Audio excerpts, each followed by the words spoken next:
Well, happy 4th of July weekend to all of you. And I got to tell you, this is the strangest 4th of July weekend I've ever experienced in my life. I mean, first we got the pandemic, then we have social injustice, and we have racial unrest, and now something we all used to be able to enjoy together, despite our differences, the birthday party of our nation, July 4th, even that now has become politicized. Should we love our country and all that it is accomplished, or should we despise our country for its past and its present sins? And what does it mean to be a Christian on the 4th of July and on this 4th of July?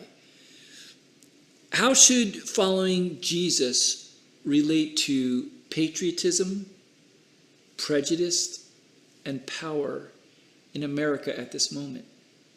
Exactly because we are a church that believes in the separation between church and state, we want to make sure that it's our faith that informs our politics and never the other way around.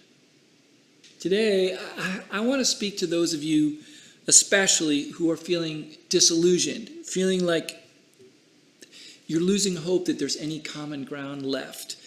Maybe you're afraid that the American dream is dead. I would like to try and talk to those of you who are feeling frustrated, those of you who are feeling angry, feeling bitter, feeling like there is no hope, feeling defeated, feeling depressed.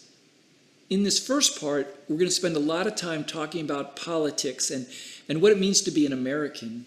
And then in the second part, we're going to look at a beautiful scripture that gives us a great idea of how to be a Christian in America. So let's begin. What's going on?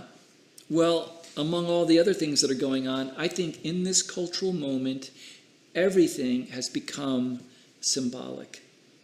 It's not just whether we should take down statues or not and what they symbolize. It feels like everything every one of us does or says is being watched, and everything we say is being considered symbolic. We think the worst of each other, and we assume that oftentimes what someone says on the surface isn't what they really mean, that it's actually code. It's a dog whistle to those on the far left or those on the far right. I mean, you could even be looking at this podcast and going, well, what's his real agenda? I mean, what's the dog whistle he's blowing? What group is he trying to reach? Well, I got good news for you. It's not such good news for me, but it's good news for you. I'm an old guy who played in rock bands most of his life. In my mid-20s, I spent several years with our drummer's crash cymbal about this far away from my ear. I can't hear anything above 10,000 hertz. So I couldn't hear a dog whistle if I wanted. And if I was trying to use a dog whistle, I wouldn't even know if it's working. So I'm not going to try and have any secret agenda. I'm going to try and lay it all out on the floor. So let's have at it. Let's jump right into the mud. Let me ask you a question. How should we think about the American flag as a symbol? Is it a wonderful symbol to be lifted up and venerated? Or is it a terrible symbol to be despised? Does the American flag represent a Christian nation that God in His providence gave to us? A nation with liberty and justice for all? Where anyone can become anything they want to be if they're willing to work hard enough? Is it a great melting pot where all peoples can live freely with equal rights? Is it the nation that has done more to bring freedom and prosperity to the world than any other force ever known? Is it exactly the shining example needed in a cruel world without basic rights? Or does the American flag represent an imperial force that destroys other cultures while robbing weaker nations of their natural resources and destroying the environment? A nation that was built upon slavery, that only has its wealth and power because it exploited Native Americans and Chinese and Africans and others.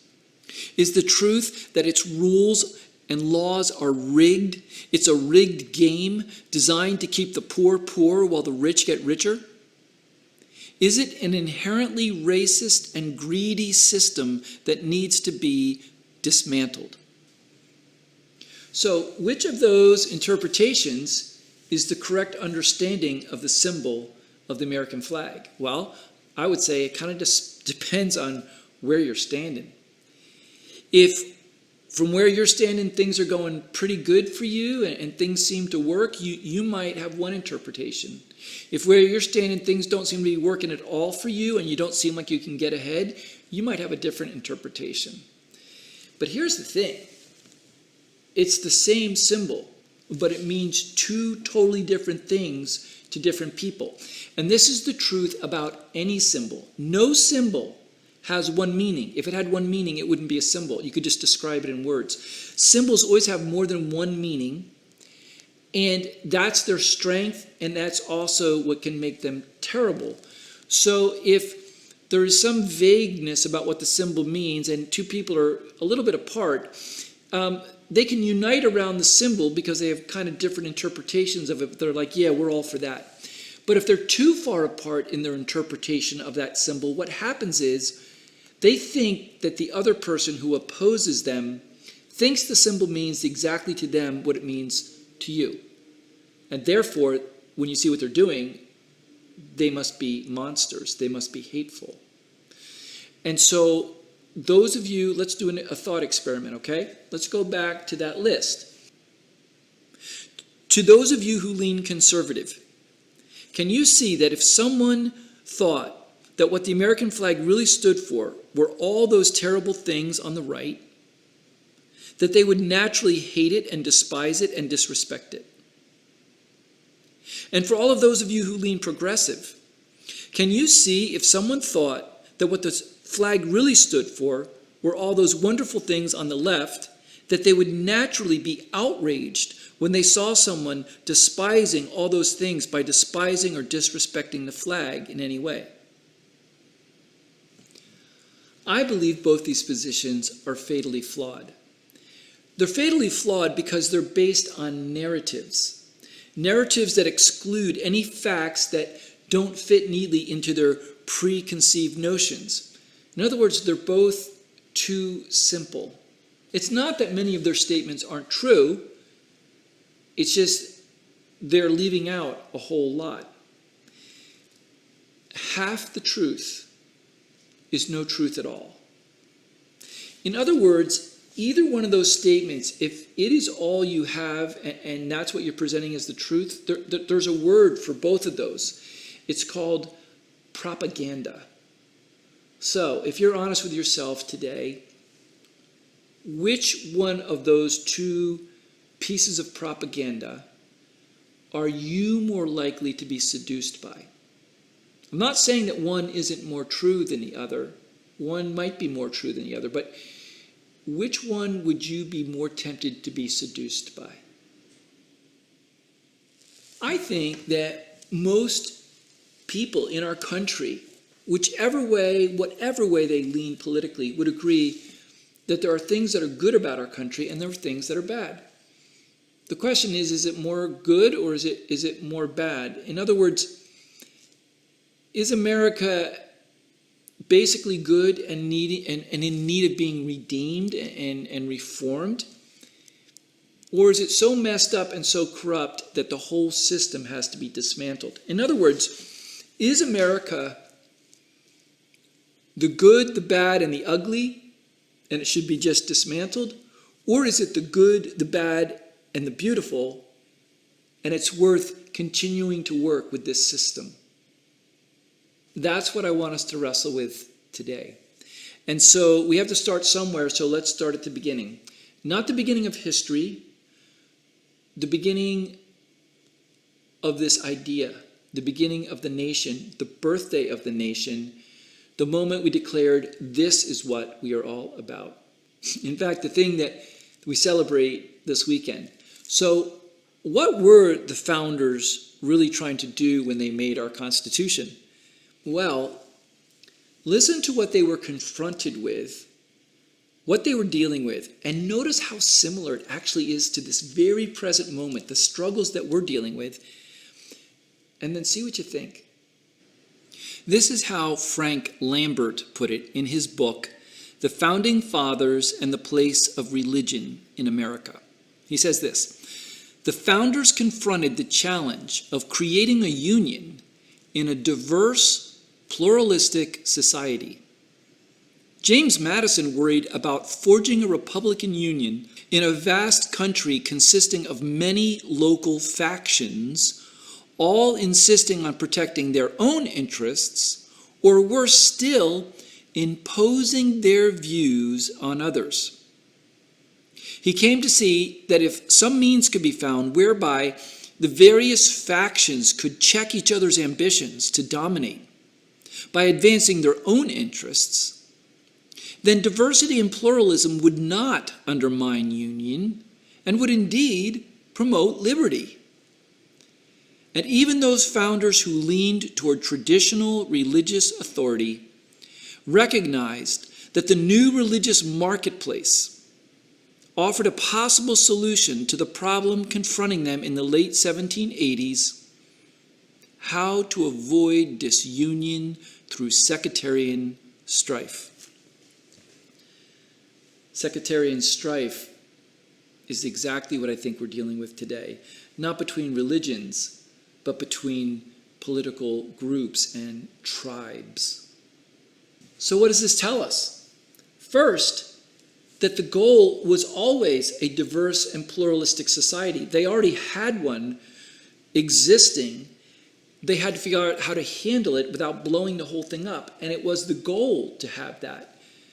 So I want you to think about that. Our country was founded on the assumption that it should be a diverse and pluralistic community. When you might say, yeah, but they didn't do that. I mean, they still allowed slavery. Yes.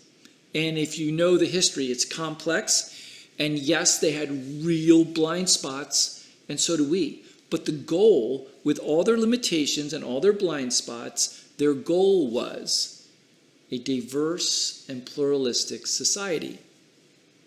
And second, the primary thing that divided them at that time was not race, it was ideas. And I know some of you may disagree with me, but I actually think that's the truth at this moment. I think that I have much more in common with someone of a different colored skin that shares my same Christian faith and shares maybe my politics than I have with someone who's white, who's the complete opposite of all those things to me. You might say it's easy for me to say that because I'm in the majority race right now, and we're going to get to that point later on, which I think is a point to wrestle with. But third, they believed that equal competitive free speech in a marketplace of ideas is what actually protects us from disunion.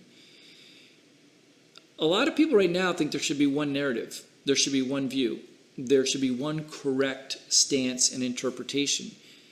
But what they're saying is, even though we don't like it, even though people say things that we can't stand, all the different groups competing kind of keeps them all honest, for one thing.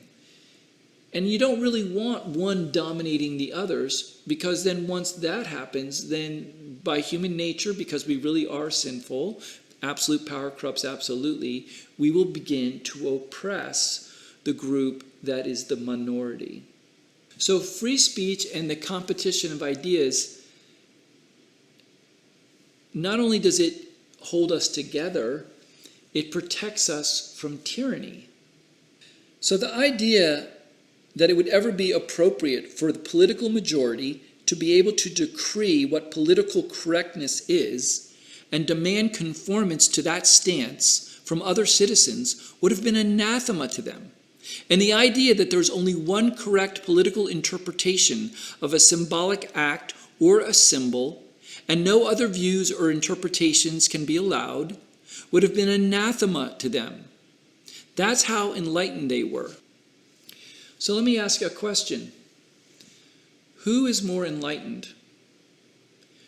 Who has a more politically sophisticated and nuanced and advanced understanding of both human nature and politics? Them, or the loudest voices we're hearing on the left and the loudest voices we're hearing on the right at this moment?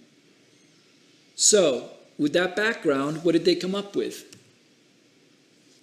We hold these truths to be self-evident, that all men are created equal, that they are endowed by their Creator with certain inalienable rights, and that among these are life, liberty, and the pursuit of happiness. Now, if you grew up as a Christian or you're familiar with the Bible, doesn't that sound like it has biblical foundations? It does. The number one work referenced for guidance by the founders in all their arguments and debates was the Bible. This doesn't mean they were all Christians or that they were trying to make an explicitly Christian nation, but it does mean that when a country builds its concepts upon the unchanging truths of God, that is a good and beautiful thing. Now, hear me correctly. I'm not promoting civil religion. And I'm not claiming that the Constitution is anything more than a document made by imperfect men. But I am saying the Constitution is unique in the history of the world and that it is morally beautiful and politically brilliant. Note, the state doesn't get to decide what your inalienable rights are. Who does? God does. This is an immediate confrontation against every form of totalitarian government, from fascists on the right to communists on the left. It says to the state, you are not the final authority. The government does not get the last word. You, government, are not the ruler. You are the servant of the people. And note the focus is not on people groups. It's on the individual.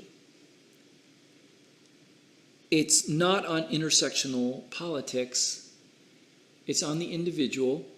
And I would argue it is exactly that stance that produces a system most likely to truly represent the needs and the rights of all, including minority groups. What? How can you say that? Well, let me ask you this. What is the smallest and most vulnerable minority?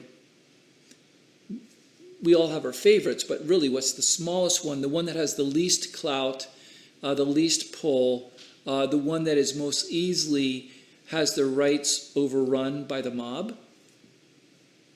The individual. And further, to focus on people groups rather than the individual implies that all the people in that group have the same needs, think the same way, have the same desires. Is that not inherently racist, sexist, or anything else? I'm not saying that our sense of identity and the groups we belong to don't matter. I think they matter very, very much. But when it comes to rights, when it comes to policy, when you focus on the individual, and these groups are made of individuals, you actually end up protecting the whole group. But when you focus on the group instead, in the end, you end up suppressing the rights of the individual. Now, some of you would look at the Constitution there and say, this is exactly what I love about America. But some of you others would say, but we don't come anywhere close to this. We don't really have these things. It's a sham. It's just words on paper. Well, we are going to get to that. But we have to start at the start.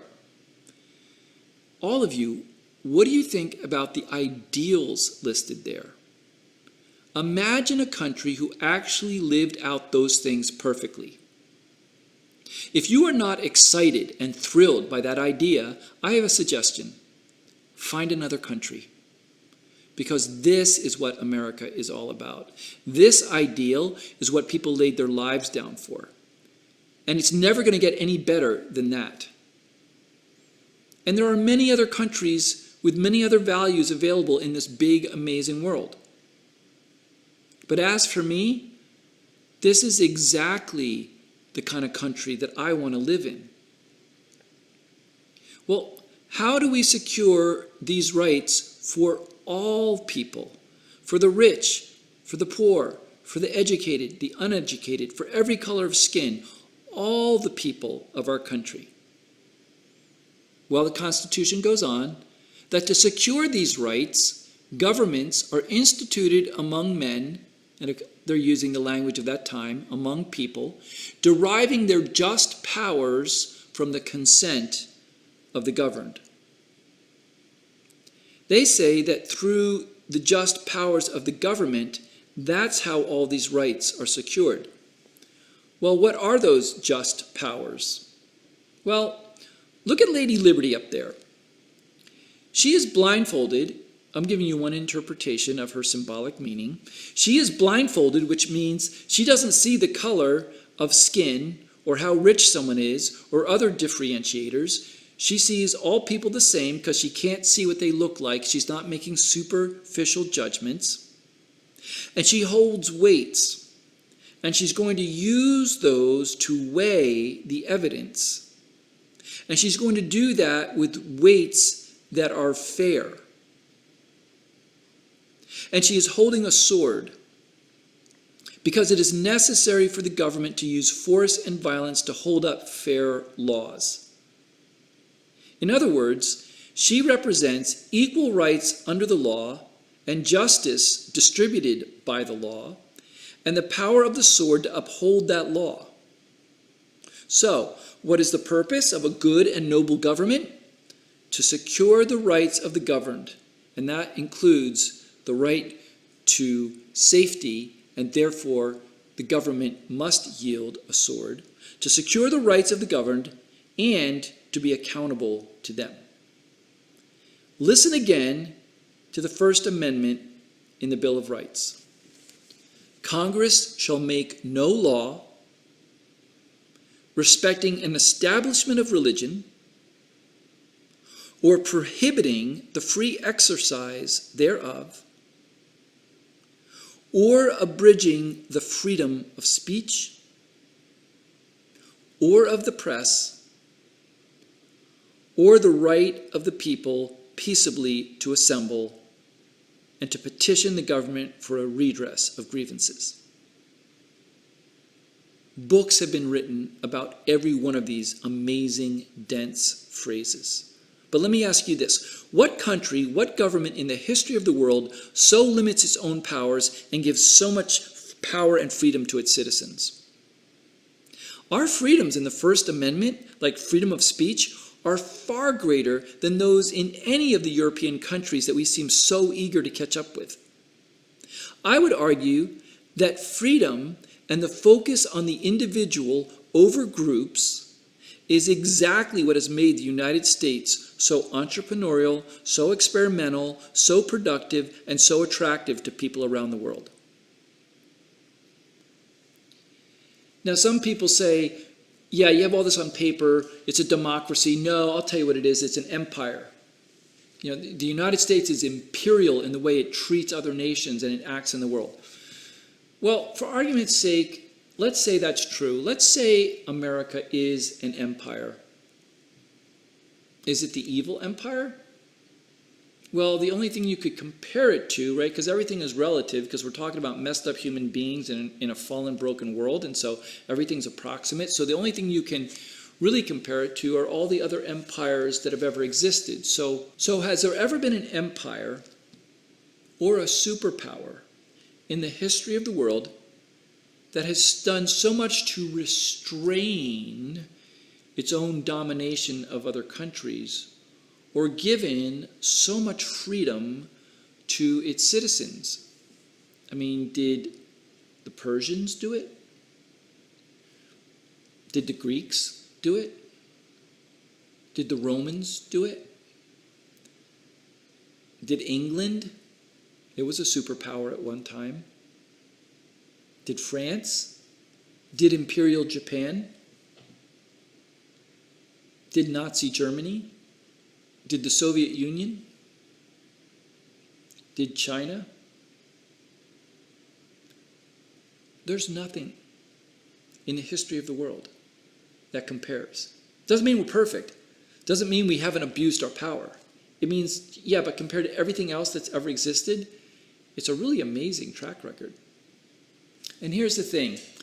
Think about a teenage kid who's trying to tune the engine of his automobile, and he just can't figure it out, and it's really not running well. And he's so frustrated.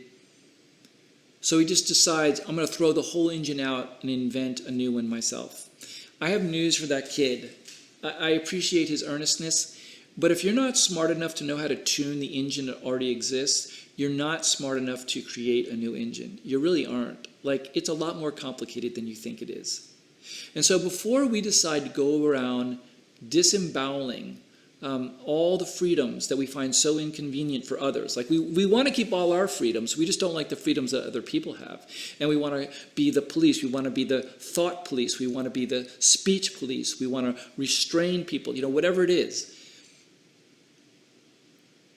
I'm thinking, as I look at the Constitution, and in the last couple of years, I've really been reading the Constitution and the Federalist Papers and the Anti-Federalist Papers, and the more I read, the more I'm convinced, A, these guys are 10 times smarter than I am, and B, the political system that they came up with was far more sophisticated, far more balanced, far more nuanced than anything I am hearing from the left or the right.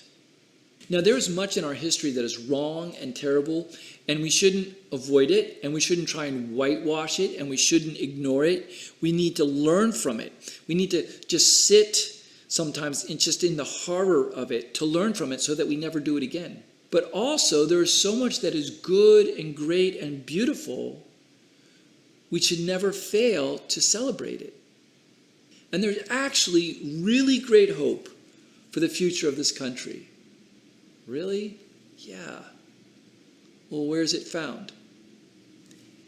In the very first lines of the Constitution. The preamble to the Constitution begins this way. We the people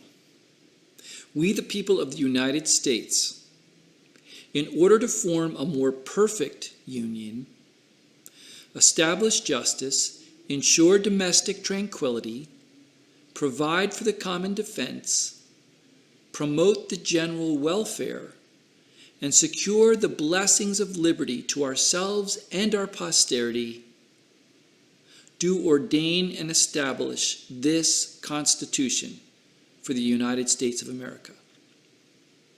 Look at that very first sentence. In order to form a more perfect union.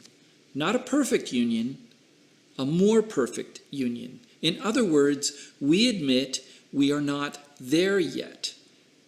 In other words, by establishing the Constitution, we are hoping not to settle for the current state of the Union, not to settle for the status quo, but to do the hard work of moving toward a more perfect union. Well, what does a more perfect union look like? The next line tells us. It's a place where there is justice and domestic tranquility and a common defense against enemies domestic and abroad, policies that promote the general welfare. Well, look at those things. Isn't that really what we all want? For ourselves and for our kids? Regardless of where we came from, regardless of the color of our skin, regardless of how much money we have, isn't that what we all really want?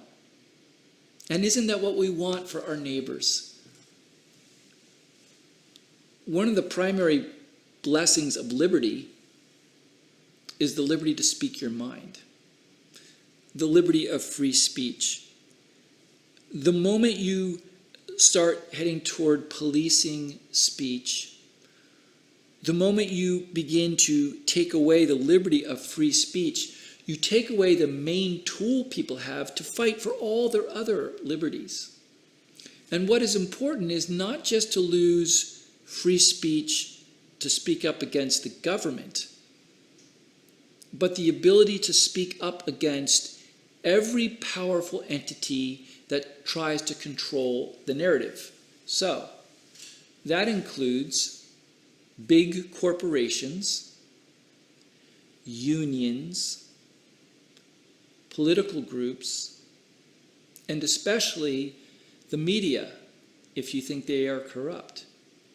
Because the moment you lose that, the moment people begin to be able to set the narrative, define what speech can be used and what can't, define what words mean, pretending that symbols only have one meaning, guess where you're headed?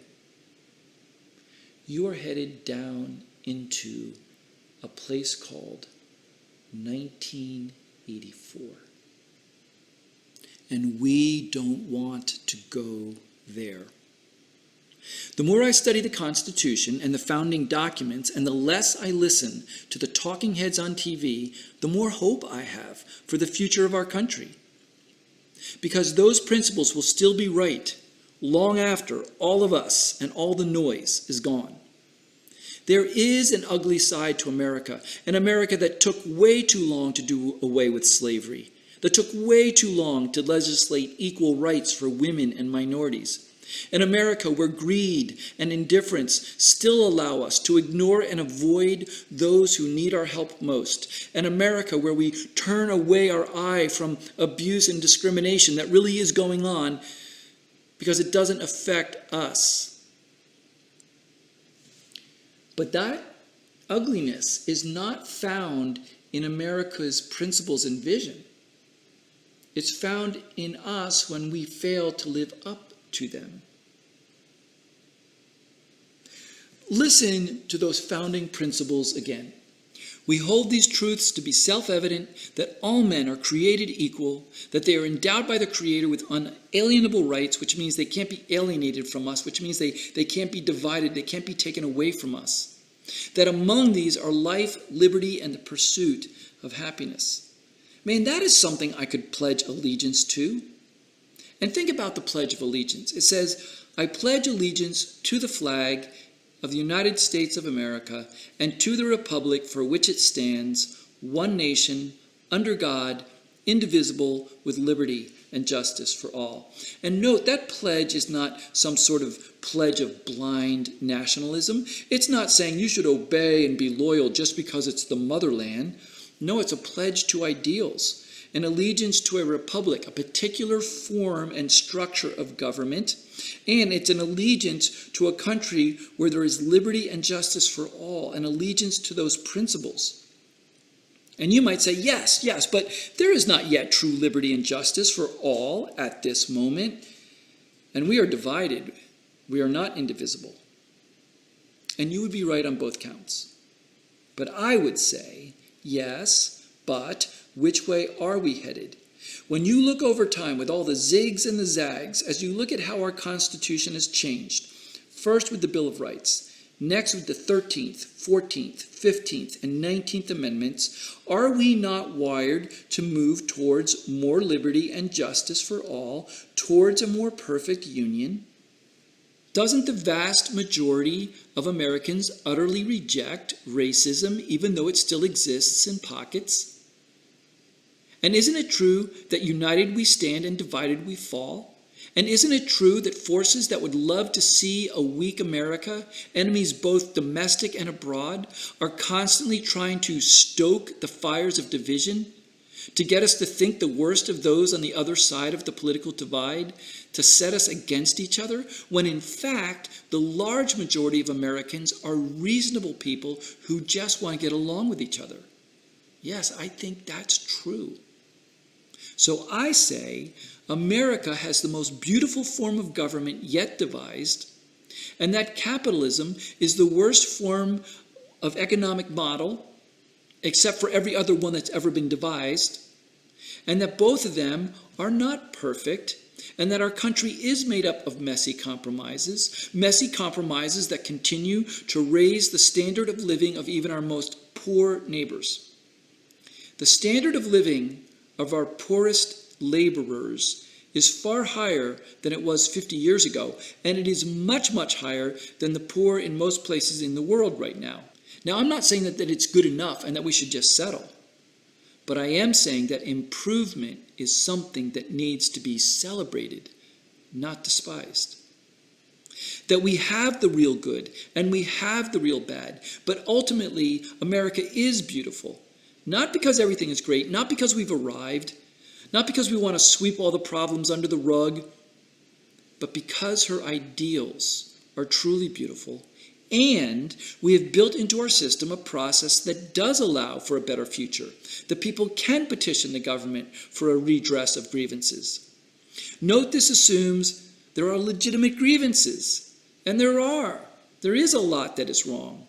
But the thing I have to compare this flawed country to is not some utopia in my head, but the actual other nations, in fact, actual other superpowers. In fact, not just some country like a small, rich Scandinavian country that has both a homogeneous population and, by the way, is protected by the power of the United States. And the only reason it's not speaking German or Russian right now is because of the United States. No, you have to compare us to actual sprawling superpowers at this moment, like Russia and China. There is a reason that immigrants are often the most patriotic citizens.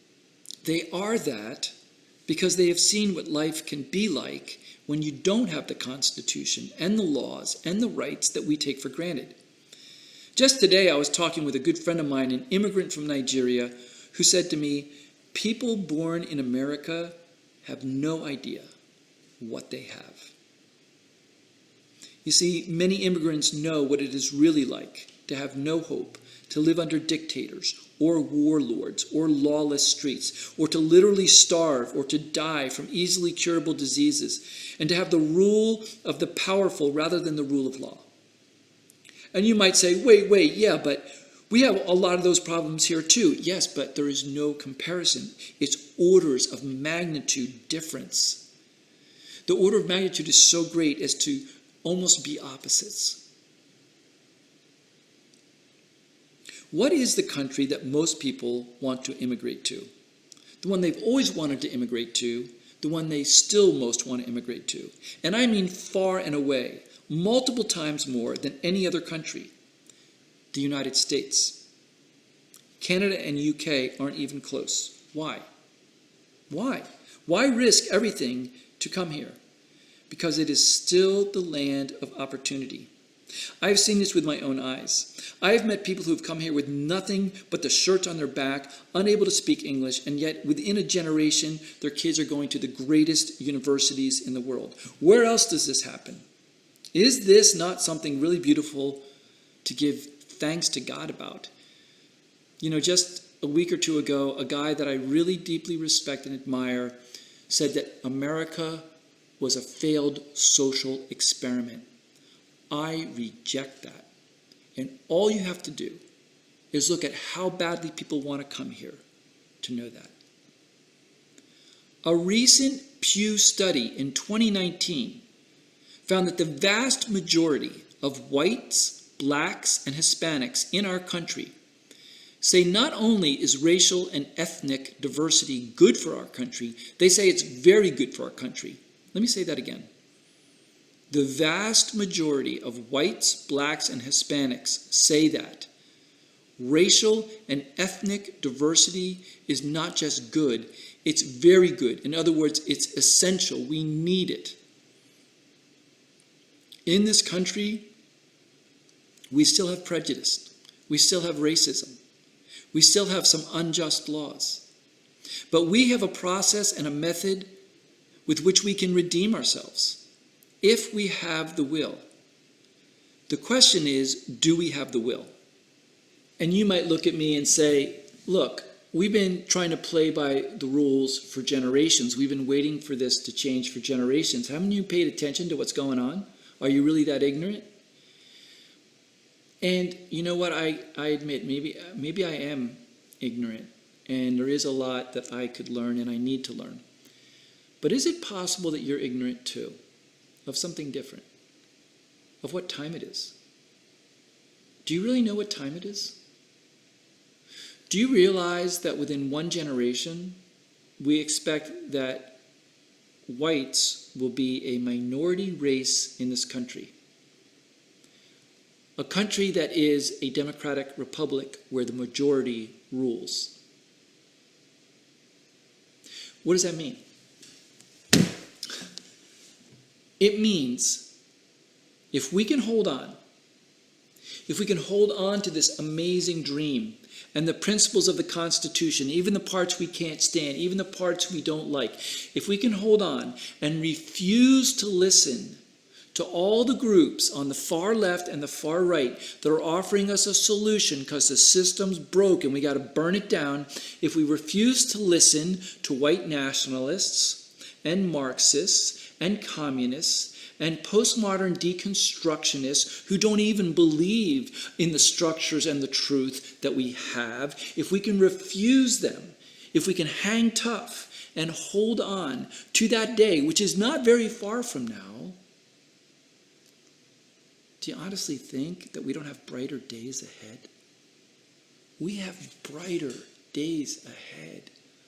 I feel really hopeful for the future of America. Anyone who doesn't see the bad in America and pretends it's not there is a fool. Anyone who does not see the good in America and pretends that's not there is a fool. I think most of us see there's good and there's bad. The question is, what's your overall take? Is it so ugly it's hopeless? Or is it so beautiful it's worth redeeming? I think America is beautiful. But it's marred when our government and our leaders don't live up to those constitutional principles, and when we as citizens fail to live up to those constitutional principles. And a big part of those principles is giving your neighbors some slack. I really think we need to remember that our neighbors didn't sign up for our morality or our religion. They didn't sign up, they didn't agree to sign up to whatever social issues are your pet peeves. Good fences do make good neighbors. And I think one of the fences we need is like the fence over our mouth. Like we need to voluntarily choose to spend less time scolding our neighbors over our pet social issues as if they're the only ones and the most important. And if you're not all on board with this, then you're a hateful, miserable, terrible person, when they could just as easily scold us about a whole other set of social issues where they think if that's not the most important thing in your life, then you're a terrible, hateful, ridiculous human being. We need to give each other slack. Now, you may not want to hear this, but I think all we can expect of our neighbors is a crude approximation of fairness. In fact, this will get a little hairy for some of you, I think the only thing we can expect from our government is a crude approximation of fairness. I don't think we should expect compassion from our government. What? Well, think about it this way. I, as an individual, should be compassionate. The government should be fair. If I decide I see there's a bunch of people around and I decide to take my money and give it to that person because I think that they're really in need and I feel compassion for them and that's where I want to give my money, that's compassion. But if the government looks around and takes this person's money and gives it to that person doesn't think it's fair. And so the only way we stay united is if it feels roughly, approximately, crudely fair to every group, to every minority, to the really rich people, to the really poor people, to the white poor person in Appalachia, to a wealthy minority in the city. It's got to be relatively, approximately fair to everyone. However, I've been speaking just as an American citizen and not as a Christian yet. And so does this imply that I'm saying, oh, we just have this wonderful set of rules in this Constitution, and if all we have are these rules, and if everybody just obeys the bare minimum, then that's enough and it's going to be great? No, no way. Like, not all moralities are created equal. And I want you to listen to this amazing quote from John Adams in 1798. 1798, warning about one of the greatest dangers our democracy faced then, and see if this doesn't sound like today. He wrote this: "While our country remains untainted with the principles and manners which are now producing desolation in so many parts of the world," she continues, "but should the people of America become capable of the language of justice and moderation while practicing inequity and extravagance, this country will be the most miserable habitation in the world, because we have no government armed with power capable of contending with human passions unbridled by morality and religion. Our Constitution was made only for a moral and a religious people. It is wholly inadequate to the government of any other." In other words, this really sensitive instrument called the American way of government only works when people are really responsible for their liberty and their freedom, and they use it really well. If you give too much freedom to people who are like violent and out of control, you can't do it. The whole thing falls apart. So the more immoral people are, the more immoral large swaths of people are, the more you need a police state to contain them and control them. Our country was never designed for that. So personal morality really matters, but it can't be legislated. It's got to be a change of the heart, and it's got to be voluntary. Up until this point, I've been talking as an American, not as a Christian. But as a Christian who is an American, the stakes are much higher than fairness. We are called to mercy. We are called to compassion. We are called to be our brother's keeper. We are called to look out for those who are most in need and really focus on them. I mean, the Bible makes it clear. In fact, we aren't to be just fair. We are to love our neighbor. In fact, we are to love our enemy and pray for those who persecute us. So what can guide us in all of that, where Christianity and our faith and our country meet? The Word of God. And so in part 2, we're going to look at the most amazing scripture, Psalm 146, and the way it can give us real principles to be Christians in America, America the beautiful. I hope you can join us for part 2.